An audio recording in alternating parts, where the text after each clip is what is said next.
పాకిస్తాన్ దేశాల మధ్య ప్రస్తుతం సంబంధాలు పూర్తిగా తెగిపోయినట్టు తాజా పరిణామాలు స్పష్టంగా చెప్తున్నాయి.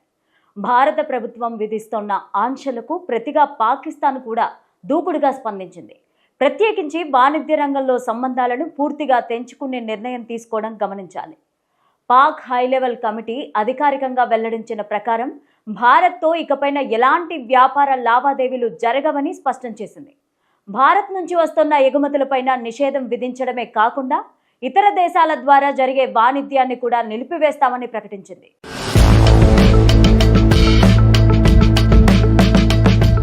భారత్ పాకిస్తాన్కు ప్రధానంగా ఎగుమతి చేస్తున్న వస్తువులు పత్తి, ఔషధ పదార్థాలు, ఆర్గానిక్ కెమికల్స్, పంచదార, ప్లాస్టిక్, ఎరువులు, అల్యూమినియం, విద్యుత్ పరికరాలు, రబ్బరు, కాపరు, టీ, ప్రింటెడ్ పుస్తకాలు, న్యూస్ పేపర్స్, సిరామిక్ వస్తువులు, గడియారాలు, జింక్, డైరీ ఉత్పత్తులు, కోడిగుడ్లు, తేనె, పట్టు వస్త్రాలు, వెంట్రుకలు, పక్షుల తోలు భారతదేశం ఎగుమతి చేస్తోంది. ఇవన్నీ పాకిస్తాన్లో అవసరమైన దాదాపు ఆధారపడి ఉండే ఉత్పత్తులుగా చెప్పొచ్చు.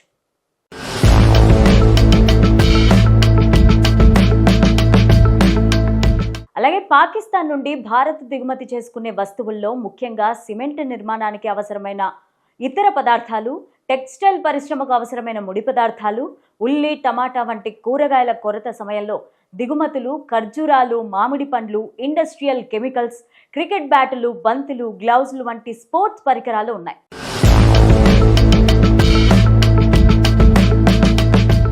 ఇవన్నీ కొన్ని సందర్భాల్లో అవసరాన్ని బట్టి భారత మార్కెట్లోకి ప్రవేశిస్తాయి. ఇప్పుడు రెండు దేశాలు పూర్తిగా వాణిజ్య సంబంధాలను తెంచుకున్న నేపథ్యంలో రెండు ఒకదానిపైన ఆధారపడే కొన్ని ముఖ్యమైన వస్తువులను ఇకపైన అందుకోవడం కష్టమే. ఇది ఒకవైపు వ్యాపారులపైన ప్రభావం చూపిస్తే మరోవైపు వినియోగదారుల ఖర్చు కూడా పెరిగే ఛాన్స్ ఉంది. పాక్కు పత్తి, ఔషధాలు లేని లోటు సమస్యగా మారవచ్చు. ఇక భారత్కి సిమెంటు, ఉల్లి వంటి వస్తువుల కొరత ఏర్పడే అవకాశం ఉంటుంది. ఇలా సంబంధాలు పూర్తిగా తెగిపోవడం ఇతర దేశాల ఆర్థిక వ్యవస్థలపైన స్వల్పంగా అయినా ప్రభావాన్ని చూపించక తప్పదు.